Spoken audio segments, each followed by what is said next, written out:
If I had stayed in the kitchen that night, none of this would have happened. The plates felt heavier than usual, like even porcelain could sense something was off, and I remember thinking it was just the late shift getting to me. The kind that stretched past midnight when tips got better but instincts got sharper, and mine were screaming long before I knew why.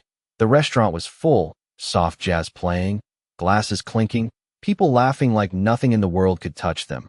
But there was a silence underneath it all, something tight, like the air before a storm. And that's when I saw him.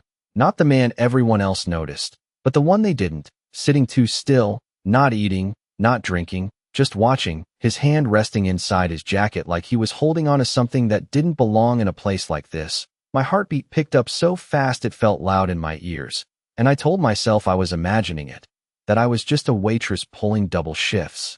Not someone who understood danger, but my feet moved anyway, tray in hand, straight toward the most powerful man in the room, the one everyone pretended not to stare at, Adrian Volkov. Even his name felt like something you weren't supposed to say out loud. He didn't look up when I approached, just sat there like the world moved around him, controlled, untouchable, and for a second I almost walked past, almost convinced myself it wasn't my place. But then the man in the corner shifted, just enough, and everything inside me locked into place. 2 seconds, maybe less. I leaned in close like I was refilling a glass, close enough to catch the faint scent of expensive cologne, close enough to feel the quiet tension in his shoulders, and I whispered, "Don't move," so soft it barely felt real. But he heard me. I know he did, because everything about him stilled in a way that wasn't normal. Like he chose to trust a stranger without asking why. My hand tilted the glass. Red wine spilling across the table, across his suit, and in that exact second, something cut through the air where he had been sitting a moment before. No one screamed. No one reacted. Not yet, because most people didn't even understand what had almost happened. But his men did.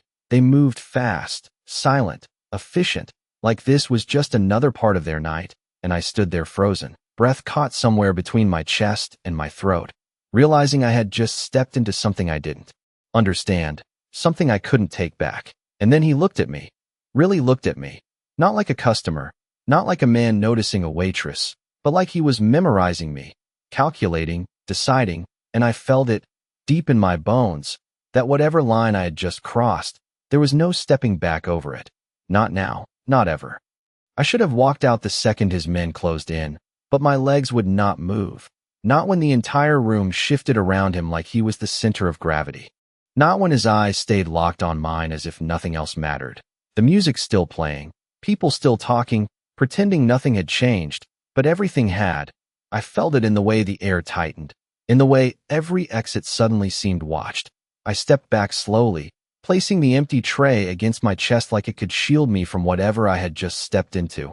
"I was just doing my job," I said, my voice quieter than I intended, steady but thin, like I was trying to convince both of us. He did not answer right away, just studied me, his expression unreadable, too calm for someone who had almost been in the wrong place at the wrong time, too controlled, like this was not chaos to him but routine.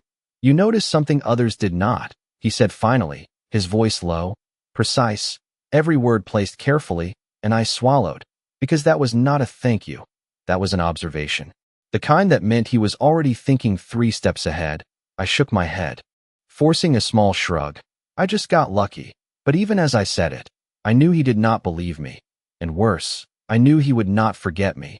One of the men in dark suits leaned toward him, whispering something I could not hear, and Adrian did not even look away from me as he gave a subtle nod, like decisions were being made without my consent, without my understanding, and suddenly I felt it. The weight of being seen by someone who did not just see faces but patterns, risks, variables. I took another step back, then another, until the noise of the restaurant started to swallow me again, until I could almost pretend I was just another waitress finishing her shift.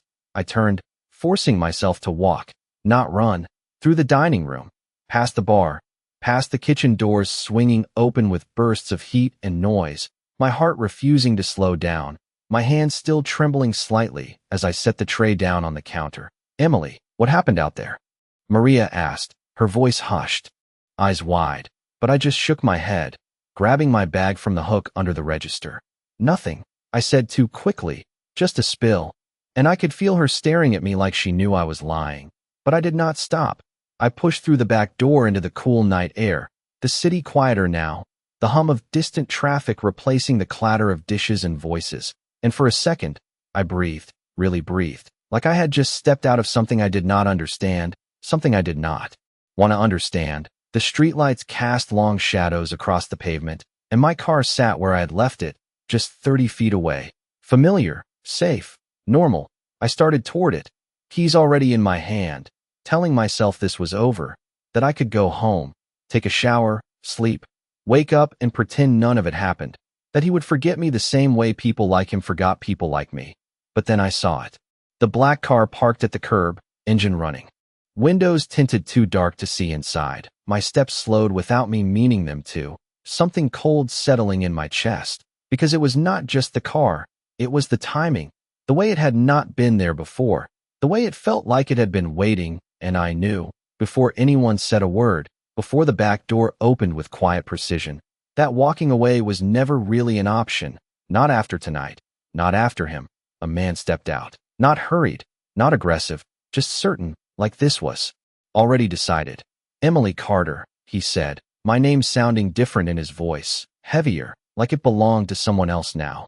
Mr. Volkov would like a word, and I looked at my car, just a few steps away, then back at him, and something inside me realized the truth I had been avoiding since the moment I whispered those two words. I had not just saved a man tonight, I had stepped into his world, and it was already closing around me.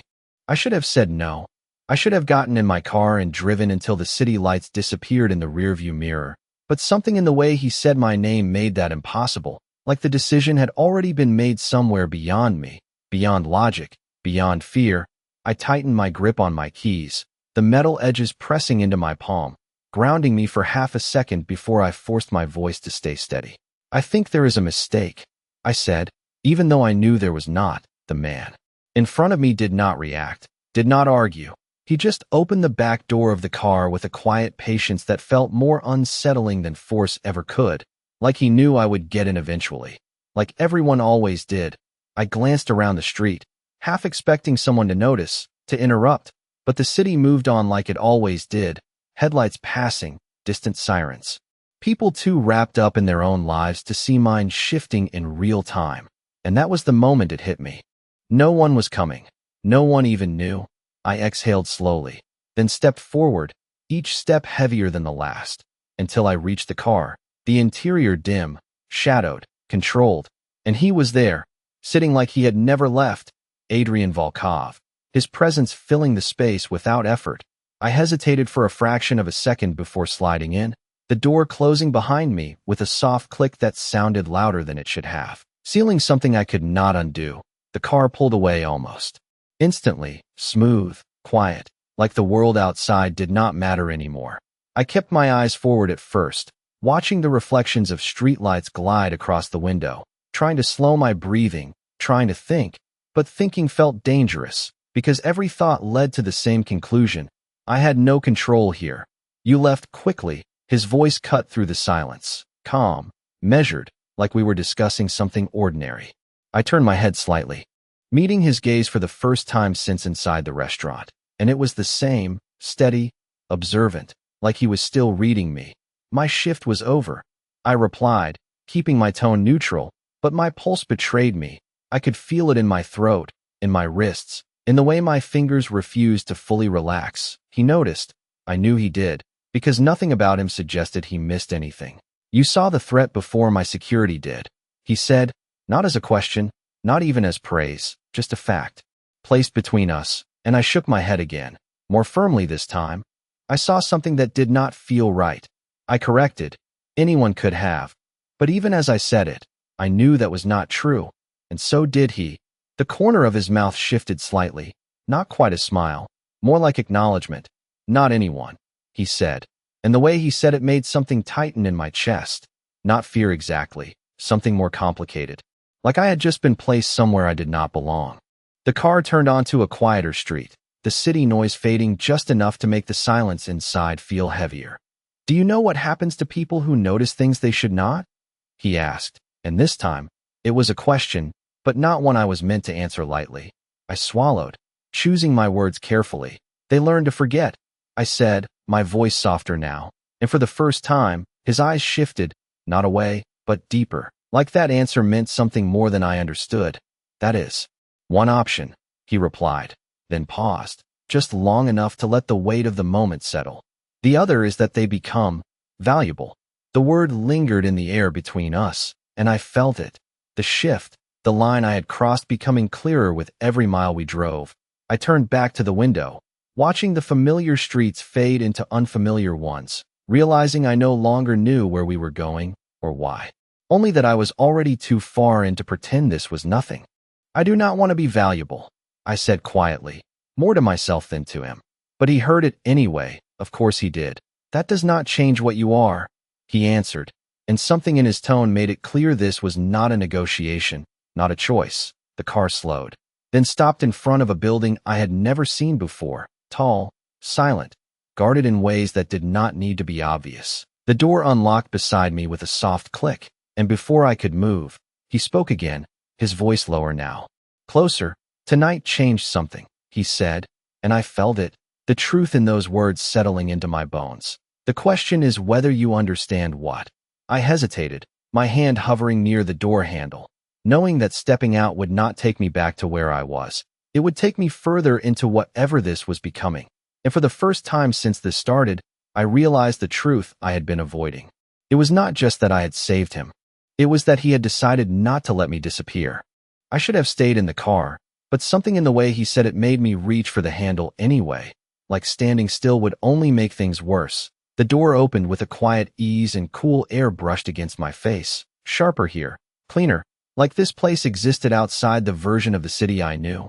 I stepped out slowly, my shoes meeting polished concrete that reflected soft overhead lights. Everything about the building felt controlled, intentional, from the glass entrance that revealed nothing to the silence that wrapped around it. No noise from traffic, no voices, just stillness, the kind that made you aware of your own breathing.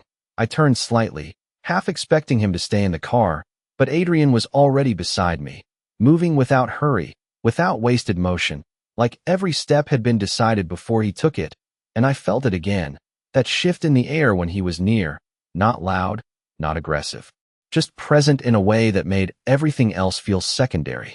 The doors opened before we reached them, no words exchanged, just recognition, like he did not need to announce himself anywhere. Inside, the space was wide, minimal, quiet in a way that did not feel empty but deliberate. Warm lighting, clean lines, nothing unnecessary. I hesitated near the entrance, my instincts pulling in two directions, one telling me to leave, the other telling me leaving was not actually an option anymore. Where are we?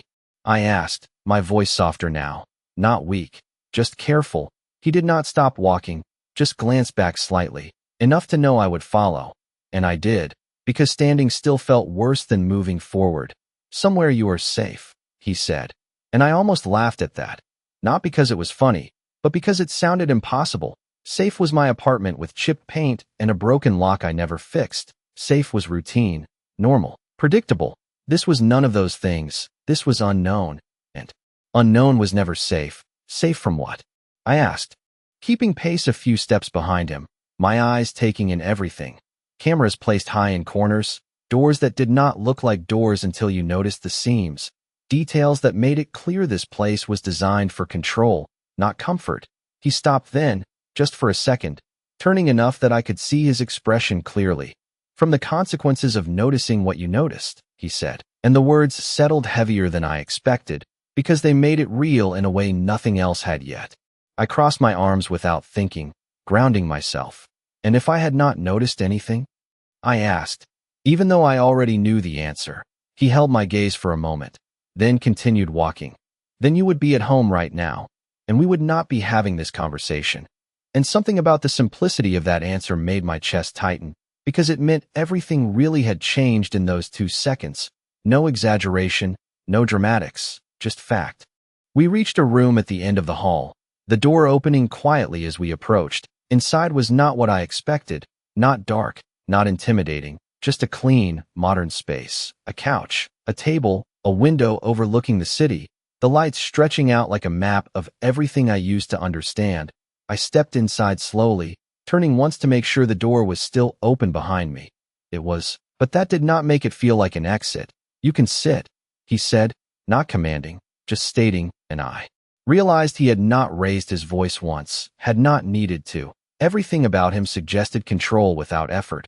I remained standing for a moment longer before sitting on the edge of the couch, my hands resting on my knees, still, steady, even though my thoughts were anything but. He stayed standing, watching me, and I had the strange feeling that this was not about intimidation, it was about understanding. Like he was waiting for something, not submission, not fear, something else. "What happens now?" I asked, because that was the question that mattered, not where I was, not how I got here, but what came next. He took a step closer, not invading, just closing the distance enough that I could see the shift in his eyes, something less distant now, more focused. "Now," he said slowly, "you decide whether you are someone who walks away from what you saw, or someone who understands what it means." And I let out a quiet breath, because for the first time, it sounded like a choice, even if I was not sure it really was. I looked out the window, at the city I thought I knew, and realized I could not see my old life from here. Not clearly, not anymore. And when I looked back at him, something inside me had already shifted, not fully, not completely, but enough to know one thing for certain. Walking away would not make this disappear, and staying might change everything. I did not answer him right away, not because I did not understand the question, but because I understood it too well, the kind of understanding that settles in your chest and refuses to be ignored. I looked down at my hands, still resting on my knees, steady now, but not calm, never calm, and I realized something that made everything feel sharper. I had already made the first choice the moment I leaned in and whispered those two words. Everything after that was just consequence. "What does understanding it mean?" I asked quietly, lifting my gaze back to his. Because if I was going to be here, if I was already in this, then I needed to know what I was standing in. He did not answer immediately.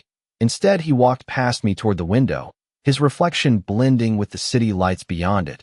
For a moment, he looked like part of the skyline, distant, untouchable. Then he spoke. "It means you recognize that what you saw was not random," he said, his voice even, controlled. "And that it will not be the last time something like that happens." I felt a chill move through me. Not fear exactly, something colder, more grounded, like reality adjusting itself around a truth I could not unhear. I stood slowly, crossing the room until I was a few feet away from him, close enough to see the faint lines of tension in his expression, subtle, but there. "And if I do not want that to be my reality?" I asked, my voice firmer now, not defiant, just honest, because I needed him to understand that I was not looking for this, had never wanted it. He turned then, facing me fully, and for the first time, there was something in his eyes that was not purely calculation, something that almost resembled consideration.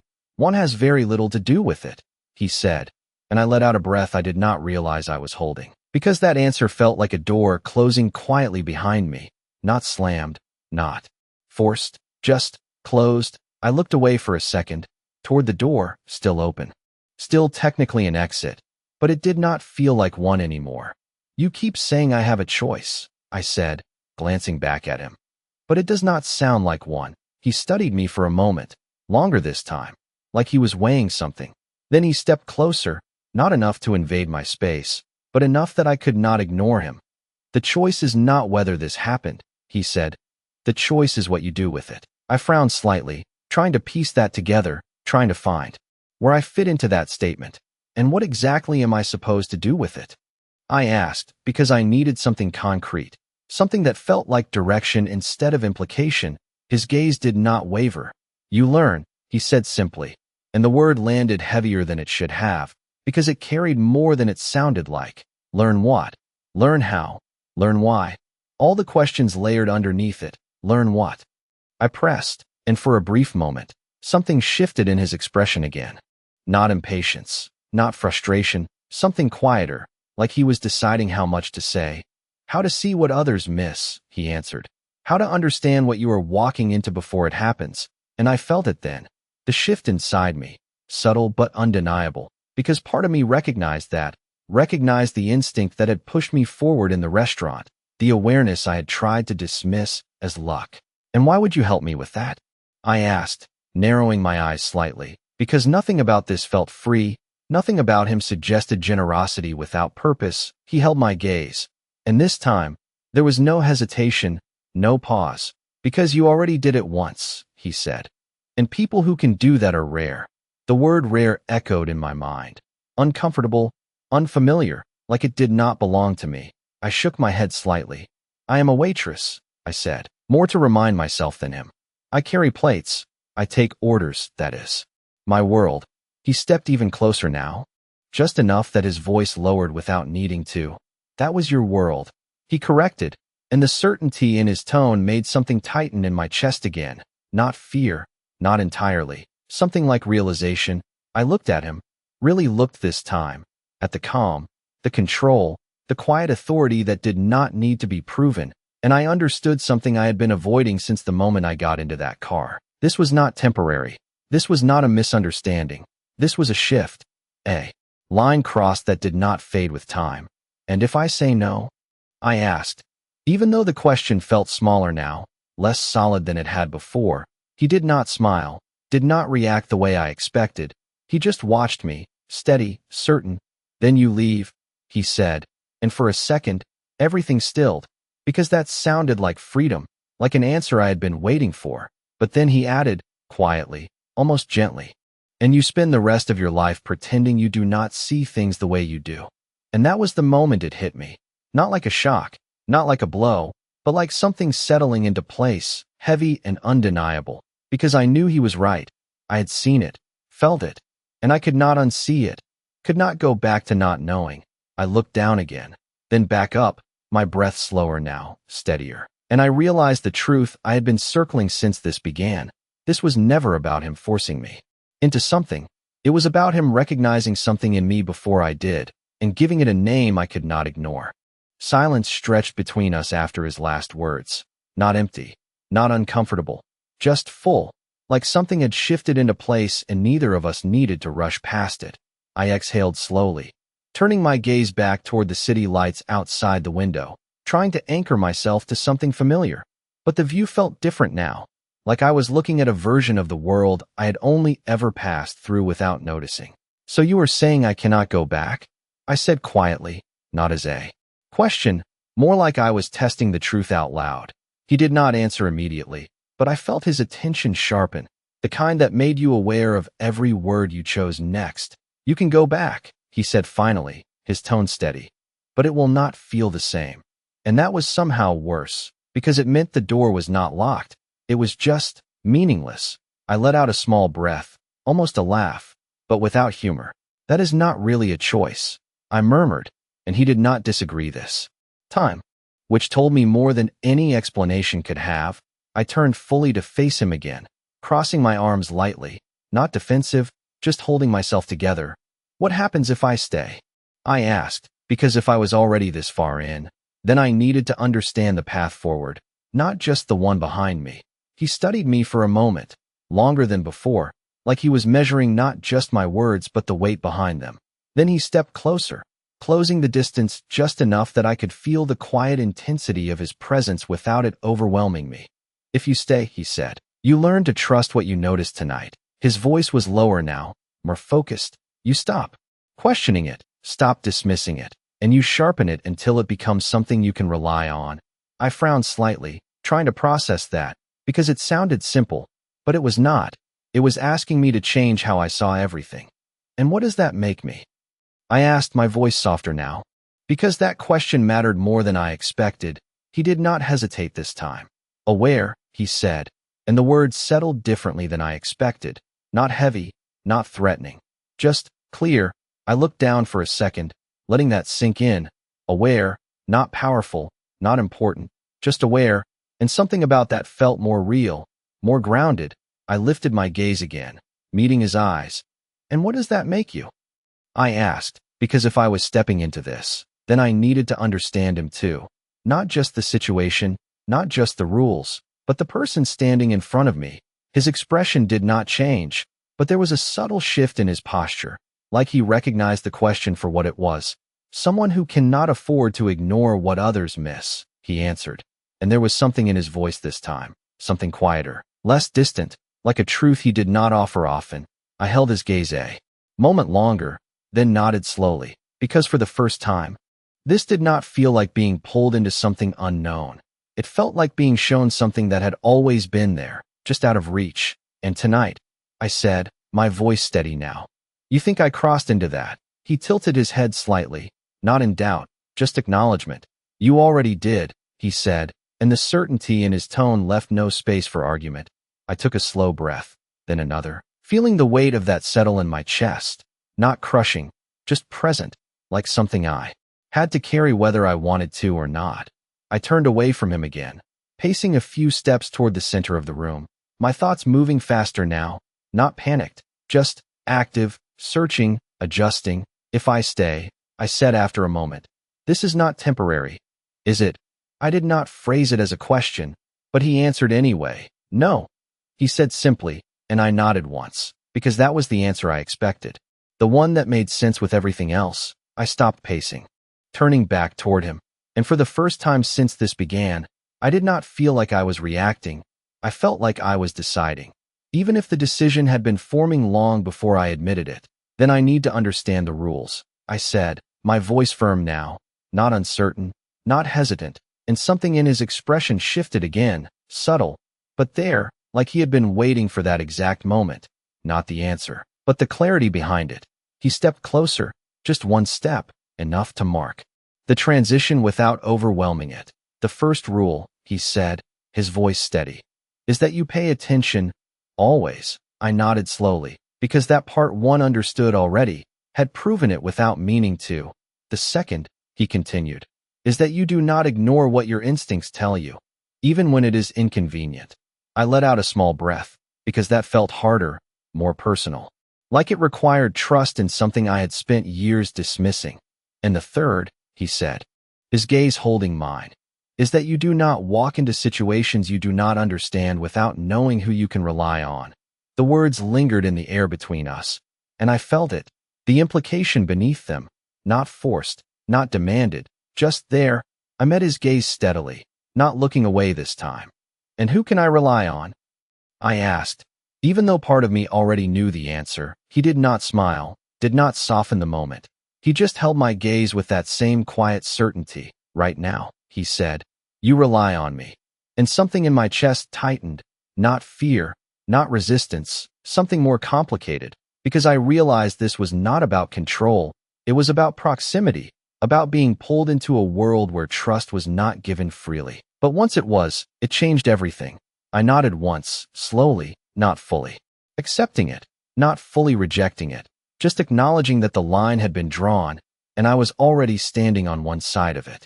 The words should have felt like a warning, but they did not. They felt like a line drawn quietly in front of me, something I could step over or turn away from. Except turning away no longer made sense, not after everything that had already shifted. I held his gaze for a second longer, then nodded once, slow, deliberate, not agreement, not submission, just acknowledgement that I understood what he was saying. And that understanding mattered more than anything else right now. Then I pay attention, I said, my voice steady, and something in his expression changed, subtle but real, like he recognized that I was not just listening anymore. I was adapting. He stepped back slightly, giving me space again, not distancing himself, just adjusting the balance between us, and I realized that every movement he made was intentional, even the small ones. Good, he said simply, then gestured toward the window. Start now. I frowned slightly, following his gaze out across the city. At first I saw nothing different, just lights, buildings, movement, the same view anyone would see. But then I forced myself to slow down, to look the way he had described, not casually, not passively, but with purpose. I focused on patterns, on the rhythm of traffic below, on the way certain cars moved differently than others, slower, more deliberate, like they were not just driving but observing. I narrowed my eyes slightly, leaning forward just a fraction, and then I saw it. One black sedan, parked across the street, engine running, not moving, not leaving, just there. My breath caught for half a second before I exhaled. That car, I said quietly, not looking away from it. It has been there too long. I heard his footsteps behind me, calm, unhurried, stopping just close enough that I could feel his presence again without it breaking my focus. "How do you know?" he asked, and I swallowed, thinking through it. "Because everything else is moving," I said, "and it is not. But it is not parked like someone who is leaving. It is waiting." The word felt right the second I said it, and silence followed, not empty, but measured, like he was letting the moment settle. "Good," he said again, quieter this time. And something about that single word carried more weight than before. I straightened slightly, pulling my gaze away from the window, turning back toward him. "So what does that mean?" I asked, because noticing something was one thing, understanding it was another, and I was not sure where the line between the two was yet. He held my gaze for a moment, then glanced briefly toward the window before looking back at me. "It means you were right to notice," he said. "And it means that tonight is not over." A small chill ran through me, not sharp, not overwhelming, just enough to remind me that this was real, that what I had stepped into was still unfolding. I crossed my arms, lightly, grounding myself again. "And if I had not noticed it?" I asked, already knowing the answer, but needing to hear it anyway. "Then you would still be at risk," he said, and there was no dramatics in his tone, no exaggeration, just fact. I nodded slowly, letting that sink in, because this was what he meant. This was what being aware looked like. Not fear, not panic, just seeing what others missed and understanding that it mattered. I glanced back toward the window, the car still there, still waiting, and something inside me shifted again, not fear this time. Something closer to clarity. I understood now why he had brought me here, why he had not let me walk away. It was not just about what had already happened. It was about what could happen next, and whether I would see it in time. "What do we do about it?" I asked, my voice steady now, more certain than before. He did not answer immediately. Instead, he studied me, like he was measuring something again, not my fear, not my hesitation, but my readiness, and after a moment, he nodded once, a small, decisive movement. "We do not react to everything we see," he said. "We observe first."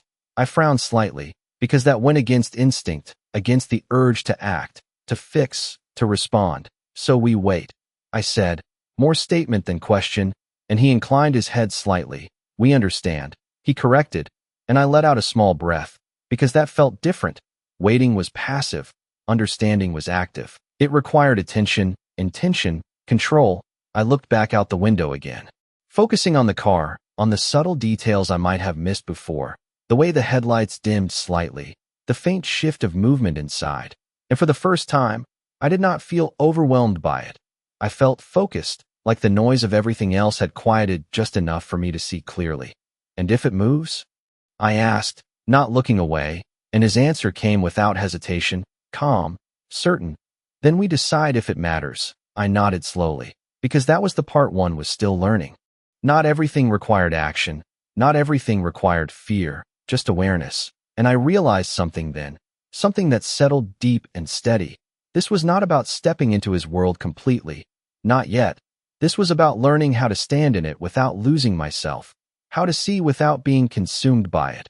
And as I stood there, watching the city in a way I never had before, I understood the truth I had been avoiding since the beginning.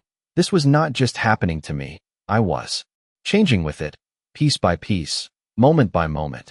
And there was no going back to the version of myself who would have looked out that window and seen nothing at all. The car did not move, and somehow that made it worse, not because it was threatening, but because it was patient, and patience meant intention. I kept my eyes on it, forcing myself not to blink too often, not to lose track of the small details that felt more important with every passing second. The faint shift of shadow behind the windshield, the slight adjustment of the headlights as the engine idled, and then it happened, subtle, almost unnoticeable if I had not been looking for it. The car inched forward, just a few feet, then stopped again, not leaving, not approaching, just repositioning.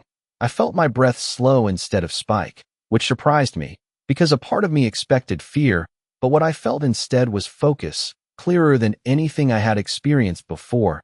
"It moved," I said quietly, not turning away from the window, and I heard him step closer again, his presence steady at my side. Not interrupting, just there. "Why?" he asked, and I frowned slightly, thinking it through instead of reacting. "Not to leave," I said slowly. "If it wanted to leave, It would have gone already. It is adjusting its view. I paused, narrowing my eyes slightly, or waiting for something to change. Silence followed again. But this time it felt different, not like he was testing me, more like he was letting me reach the conclusion on my own, and I did, a second later. The realization settling in with quiet certainty. It is not watching the building, I said, turning my head just enough to glance at him. It is watching for someone. He held my gaze for a moment, and there it was again, that subtle shift, not surprise, not approval exactly, something more controlled, more measured, but unmistakable. Good, he said, softer this time. Like the word carried more meaning than before, I turned back to the window, my mind moving faster now, connecting pieces I would not have even noticed hours ago. And if it is waiting, I continued, then it already knows something. I trailed off slightly, because that thought felt heavier, more complicated. He did not interrupt, did not guide, just let me keep going, and I understood why.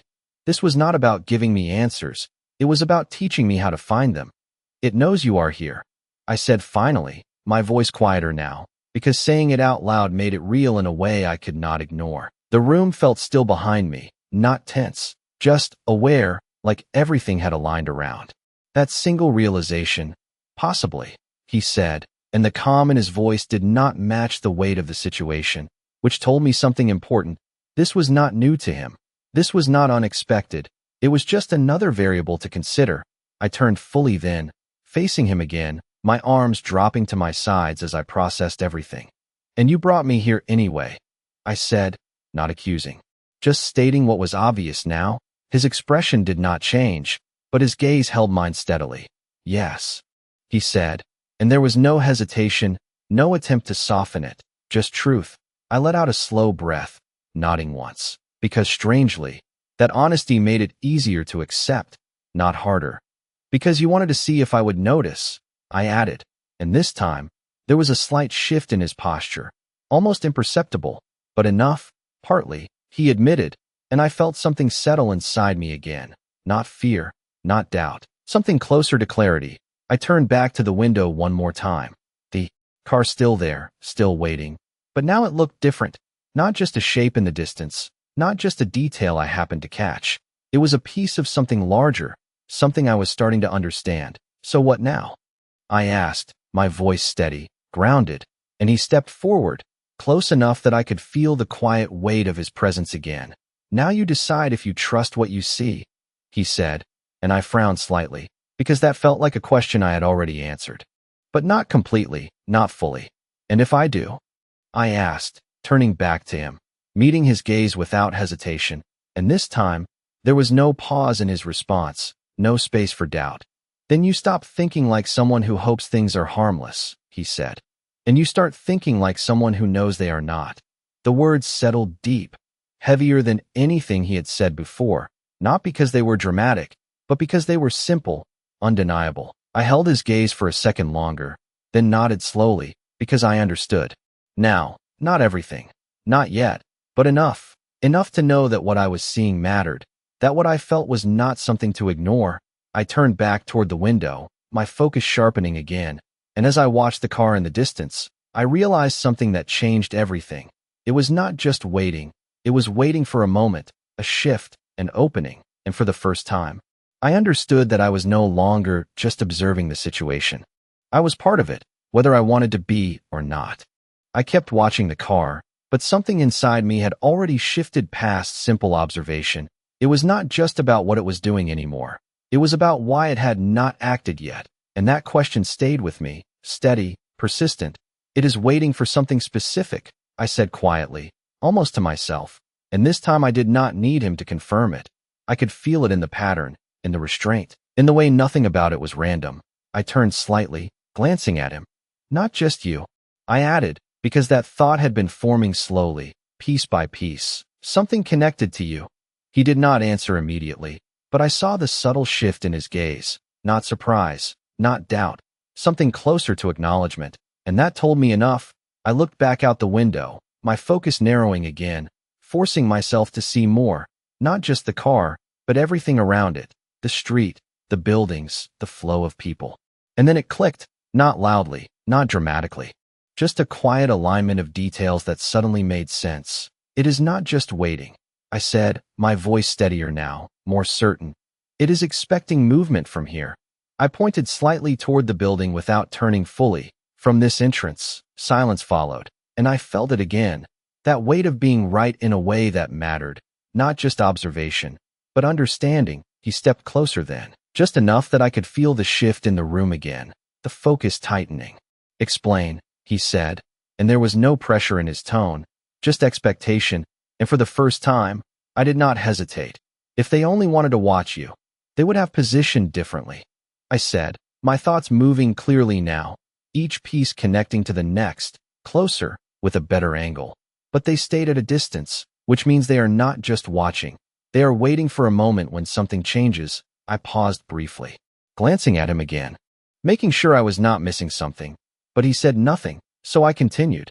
And they adjusted when the angle shifted, not when you moved, which means they are tracking the building, not just you. I exhaled slowly, feeling the weight of the conclusion settle in. They are waiting for someone to come out. The room stayed quiet for a second longer than before, and then he nodded once, small, precise, like he had reached the same conclusion, but needed to see if I would too. Good, he said. Again, and this time the word felt different, heavier, like it marked something more than just a correct answer. I turned fully to face him now, my arms dropping to my sides, my posture no longer uncertain. So the question is who? I said, and for the first time, it felt like I was not being led. I was stepping forward on my own. He held my gaze, steady, unshaken. Yes, he said simply, and something in my chest tightened. Not fear, not doubt, something closer to responsibility. Because now I was not just noticing, I was part of the process, part of the decision. I glanced back at the window again. The car still there, still waiting, but now it felt different, not distant, not separate, but connected to this moment, to this room, to me. And you think I can figure that out? I said, not questioning, just acknowledging the expectation. He did not smile, did not soften it. You already started, he said, and that answer landed deeper than anything else had, because it meant there was no step back from this, no pretending I was still just observing. I was involved now, whether I wanted to be or not. I let out a slow breath, then shifted my focus again, not just on the car, but on the timing, on the rhythm of everything around it, the subtle changes that most people would ignore. And I realized something else, something that made my stomach tighten just slightly, not sharply, just enough to matter. It is not just waiting for someone, I said quietly. It is waiting for the right moment to see them clearly. I turned back to him, meeting his gaze without hesitation, which means whoever it is, they do not come out often. He watched me for a second, then nodded again, slower this time, like he was confirming something internally. Continue, he said, and I felt it again, that shift, that pull forward, like I was stepping deeper into something I could no longer ignore. I looked back out the window, my focus sharper now than it had ever been, and for the first time, I was not just reacting to what I saw. I was anticipating it, understanding it before it happened, and as I stood there, watching, thinking, connecting the pieces, I realized the truth I had been avoiding since this began. I was no longer just the girl who noticed something once. I was becoming someone who understood what noticing meant, and that changed everything. The realization did not feel like a sudden breakthrough. It felt like something settling into place, quiet but irreversible. I stayed by the window, eyes fixed on the car, but my focus had shifted beyond it now. I was no longer just watching what it was doing. I was watching for what would make it act. And that was where the answer would be. They are waiting for someone important, I said slowly, more certain with each word. And I did not need him to confirm it this time. I could feel it in the pattern, in the patience, in the restraint that only made sense if the target mattered enough to wait for. I crossed my arms lightly, not defensive, just thinking, grounding myself as the pieces continued to align. Someone who does not leave often. I added, my voice quieter now, because the implication was heavier than the observation. He stood beside me, silent, letting me work through it. And I realized that was intentional. He was not guiding me anymore. He was letting me arrive. Which meant the next conclusion had to be mine too. I let my gaze drift briefly across the building, the entrances, the timing of movement, The way everything was structured to control who came and went, and then I felt it. That shift again, subtle but undeniable. It is not random who uses that in trance, I said, gesturing slightly toward the lower level. It is controlled, which means whoever they are waiting for has access that most people do not. I turned slightly, glancing at him, watching for any reaction. But as always, there was almost none, just that steady attention that made you aware of every word you said next. So either they know someone inside, I continued, or they are waiting for someone who belongs here. The last word lingered, and I felt the weight of it settle, because belonging here meant something very different than anything I had known before tonight. Silence followed, but it was not empty. It was confirmation, the kind that did not need to be spoken out loud. I exhaled slowly, turning back to the window, my thoughts moving faster now, sharper, clearer. And if they are waiting for someone who belongs here, I said, then they are not guessing, they are certain. I paused, letting that settle, because certainty changed everything. It meant planning, it meant intention, it meant this was not a coincidence, not an accident, but something deliberate, something that had been set in motion before I ever stepped into that restaurant. I felt a slight tightening in my chest, not fear, not panic, just awareness, deeper now, heavier, because I understood what he had been trying to show me from the beginning. This world was not unpredictable, it was precise, it just required knowing how to see it. I turned to him again, meeting his gaze without hesitation. So the question is not just who they are waiting for, I said. It is how they know when that person will move. His eyes held mine for a second longer than before, and then he nodded, slow, deliberate, like I had reached the part that mattered. Yes, he said, and that single word carried more weight than anything else he had said tonight, because it meant I was not just close, I was right where I needed to be. I let out a slow breath, my mind already moving to the next step, because if they knew when someone would move, then there had to be a pattern, a signal, something that told them when to act. And that meant there was something here I had not seen yet, something inside this building, not outside. I turned slightly, scanning the room, not just the window now, but everything, the layout, the timing, the subtle details I might have ignored before. And then I realized something that made everything shift again, not sharply, but enough to matter. It is not just about outside, I said quietly, more to myself than to him. It is about inside too. I looked at him, my expression more focused than before. If they know when someone will leave, then something inside is telling them. The words hung between us, heavier than anything before, because this was different. This was not observation from a distance. This was connection, implication, something closer than I had been willing to consider. He did not react immediately, but I saw it, the slight tightening in his posture, the smallest shift that told me this mattered. Go on, he said, his voice lower. Now, more focused, and I nodded once, because now I understood what I was looking for, not just patterns outside, but signals inside. I glanced toward the door, toward the hallway beyond it, the quiet, the control, the way everything here was designed to limit unpredictability. And that was when it hit me, not loudly, not dramatically, just a quiet certainty that settled into place. Someone here knows, I said, my voice steady, because I could feel the truth of it. And they are not just watching, they are waiting too. I met his gaze again, holding it this time, not looking away, because this was the moment everything shifted from observation to implication, from distance to proximity, which means, I continued, this is not just about who is outside. I paused for a fraction of a second, then finished. It is about who is inside with us. And the silence that followed was different from all the others, not measured, not calm, but heavy in a way that made everything feel sharper, clearer, because I had crossed another line, one I could not step back from. And for the first time, I realized that understanding the situation was only the beginning. What mattered now was what we did with it. The silence after my words did not feel like doubt. It felt like confirmation, heavy and still, like the room itself had acknowledged what I had just said. I held his gaze without looking away, because something told me this was the moment that mattered, not the observation, not the logic, but the implication of it, someone inside. I repeated, quieter this time, not questioning it anymore, just letting it settle into something real. He did not respond immediately, but I saw it, the shift, subtle, controlled.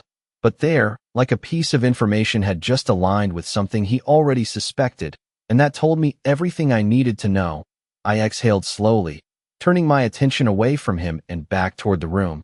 Not the window this time, not the outside, but here, inside, where everything had felt controlled, safe even, just minutes ago.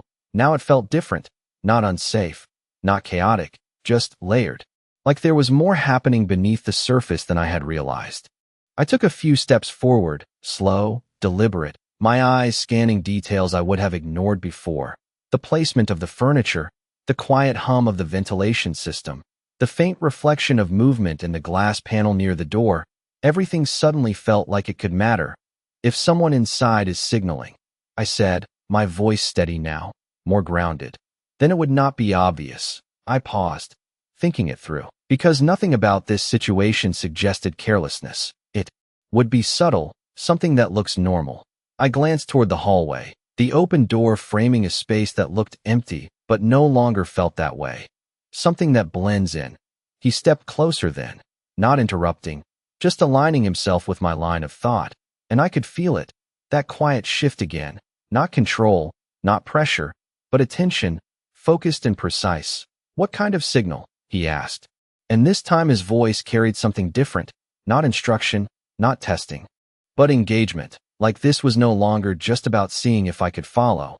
It was about where I would lead next. I frowned slightly, letting my thoughts settle, not rushing, because rushing meant missing something, not a phone. I said slowly, shaking my head. Too obvious, too easy to track. I looked around again, focusing on smaller details, things that would not draw attention. Something environmental, I added, something that can change without anyone questioning it. I stepped closer to the wall, my fingers brushing lightly against the smooth surface, grounding myself in the physical space as I thought. Lighting, maybe, I said, glancing up, or timing, patterns that repeat often enough that no one notices when they shift. I turned back toward him, my expression more focused now. Or movement, I added, someone going somewhere they always go, but at a slightly different time. The words felt right as I said them, not guesses, not theories, but possibilities grounded in the logic I was starting to understand. He watched me for a moment, then nodded once, slow, deliberate, like each option I had listed had already crossed his mind. And how would you find it? He asked. And I realized then that this was the real question, not what the signal was, but how to identify it without disrupting it, without alerting whoever was responsible. I took a slow breath, turning slightly toward the door again, my eyes narrowing just a fraction as I focused. You do not look for what changes, I said quietly. You look for what stays the same. I paused, letting that settle, because it felt important, central, because the signal has to blend in. It has to be consistent enough that no one questions it. I met his gaze again, holding it steady. So you find the pattern first, then you watch for the moment it shifts. Silence followed, but this time it felt different. Not just acknowledgement, something closer to approval. Controlled but unmistakable, and I felt it, not as validation, but as alignment, like I was finally speaking the same language as him. Then we watch, I said, more statement than question, because it was the only next step that made sense. He did not hesitate this time. Yes, he said, his voice calm, certain, and I nodded once, turning back toward the room, my focus sharpening again, but now it was different, not searching randomly, not reacting, but observing with intention, looking for repetition, for rhythm, for the quiet details that formed the structure of this place. And as I stood there, listening to the faint hum of the building, watching the subtle interplay of light and shadow, I realized something that made everything feel clearer. This was not about finding a threat. It was about understanding a system. And once you understood the system, the threat revealed itself without needing to be chased. I took another slow breath, letting that settle. And for the first time since this began, I did not feel like I was catching up. I felt like I was moving with it, step by step, thought by thought. And I knew, without needing him to say it, that whatever happened next would not be a surprise, because I was no longer looking at the surface. I was starting to see what was underneath. I slowed my breathing and let the room settle into something I could read, not just see, because that was the difference now. I was not looking for movement. I was listening for consistency, for the quiet rhythm that held everything together, the hum of the ventilation, steady, uninterrupted, the soft glow of the overhead lights, evenly spaced, no flicker, no variation, the faint reflection in the glass panel by the door, shifting only when I moved, all of it normal, all of it expected, and that was exactly what I needed. I stepped closer to the center of the room, turning slowly, letting my eyes adjust to patterns instead of objects, because objects could deceive, but patterns did not lie. It has to repeat, I said quietly, more to myself than to him, and I felt his attention remain fixed on me, not interrupting, not guiding, just present. I focused on the hallway beyond the door. The timing of footsteps that occasionally passed, distant, muted, controlled, each one measured, each one consistent, until one was not. I stilled slightly, my head tilting just enough to catch it again. A pause where there should not have been one, a hesitation in the rhythm, not loud, not obvious, but enough. There, I said under my breath, my eyes narrowing. Did you hear that? I did not look at him. I did not need to. I knew he had. But this was about me confirming it, not him. Another step, another movement in the hallway, and again, that same pause, just a fraction too long before the motion continued, like someone stopping, not randomly, but deliberately. That is not normal, I said, my voice steadier now, because I could feel it aligning, the pattern, the break in it, the reason behind it. I moved a step closer to the door, not opening it, not crossing the line, just positioning myself where I could observe without being seen. The timing is off, I added, thinking it through as I spoke. Someone is stopping at the same point, for the same amount of time. I glanced briefly at him, just enough to confirm I was not missing something, but he remained still, focused, letting me continue. I turned back, my attention locking onto that invisible point in the hallway. That is the signal, I said quietly, the certainty settling in without hesitation now. It is not a device, it is not a message, it is behavior. I exhaled slowly, because that realization changed everything. Behavior could not be traced the same way, could not be intercepted. It existed in plain sight, hidden by its own normalcy. I straightened slightly, stepping back from the door, letting the full picture form. They stop, just long enough to confirm something, then continue. I said, my voice calm now, controlled. And whoever is outside is watching for that exact moment. Silence followed. But it was different this time. Not measured, not testing. It was recognition, and I felt it, not from him, but from myself, because I had found it. I had seen it without being told, without being guided. I turned fully to face him now, my posture no longer uncertain, no longer reactive. Someone here is part of it, I said, and there was no question in my voice, only fact. He studied me for a moment, longer than before, and then nodded once, slow, deliberate, like something had been confirmed beyond words. Yes, he said, and the simplicity of it carried more weight than anything else.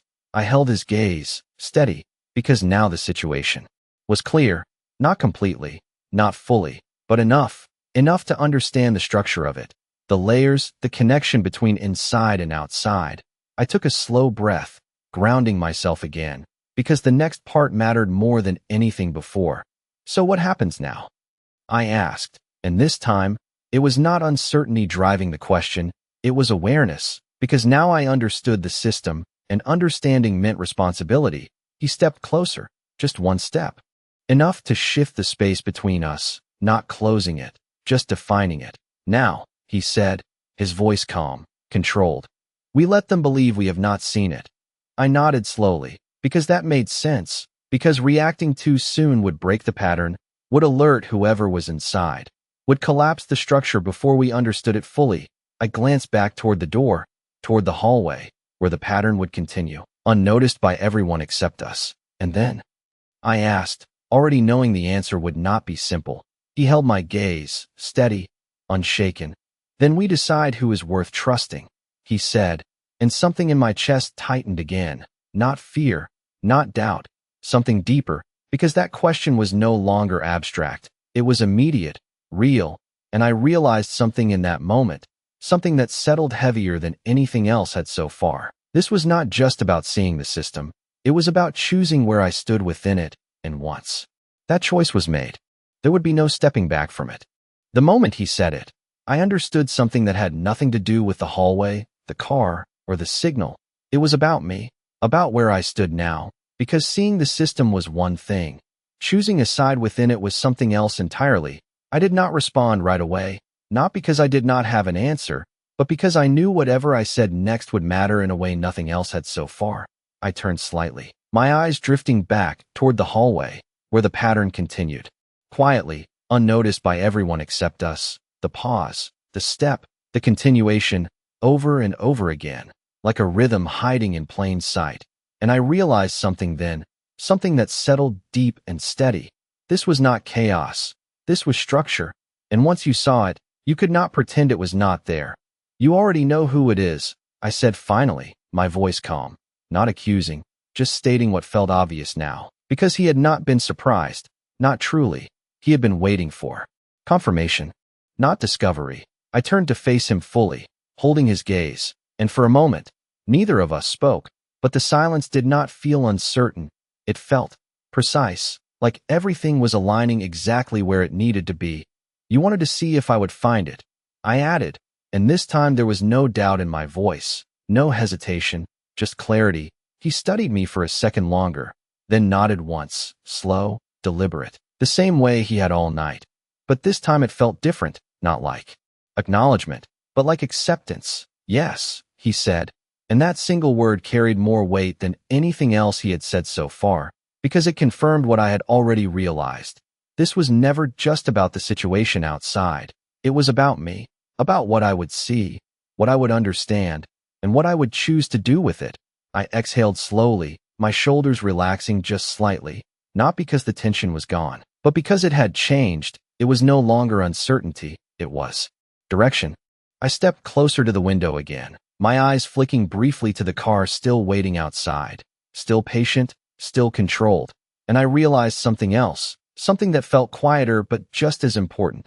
They are not the immediate threat, I said, glancing back at him. Not yet. He did not interrupt, did not correct me, which told me I was right, at least in part.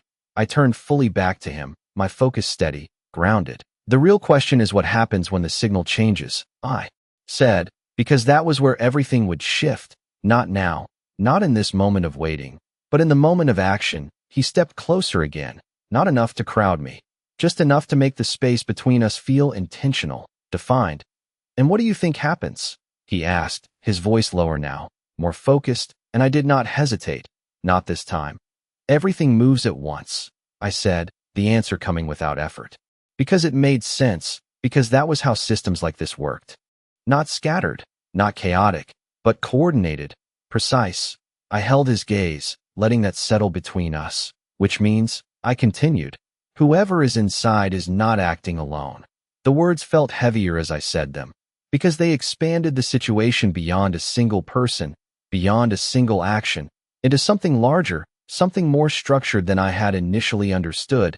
He watched me for a moment, then nodded again, slower this time, like each piece I added confirmed something he had already considered. I let out a slow breath, my thoughts settling into something clearer, more defined.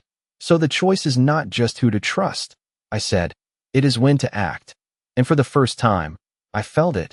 Not fear, not hesitation, but something else entirely, something steady, something intentional, like I was no longer reacting to the situation, I was part of shaping it. He held my gaze, and there was something in his expression now that had not been there before, not softer, not lighter, but more direct, like whatever uncertainty had existed between us had been replaced with something more concrete. And what would you do? He asked, and I paused, just for a second, not because I did not know, but because I wanted to be sure, because this answer mattered more than any before it.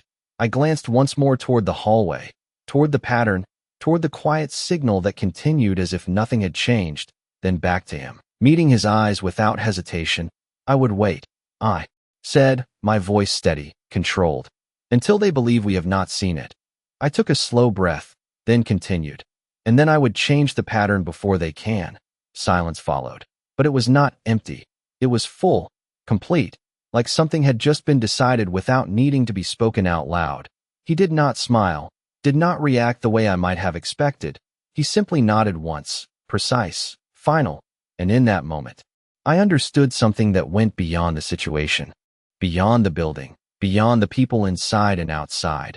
I understood what he had seen in me from the beginning. Not luck, not coincidence, but the ability to see, to understand, and to act at the right moment. I turned back to the window one last time, the city stretching out in front of me, unchanged on the surface, but completely different now. And I realized the truth that would follow me long after this night ended. I did not just step into his world. I saw it, and once you see something clearly, you cannot pretend you did not. You either walk away and live with that silence, or you stay and become part of what you understand. And as I stood there, watching, waiting, I knew I had already made my choice.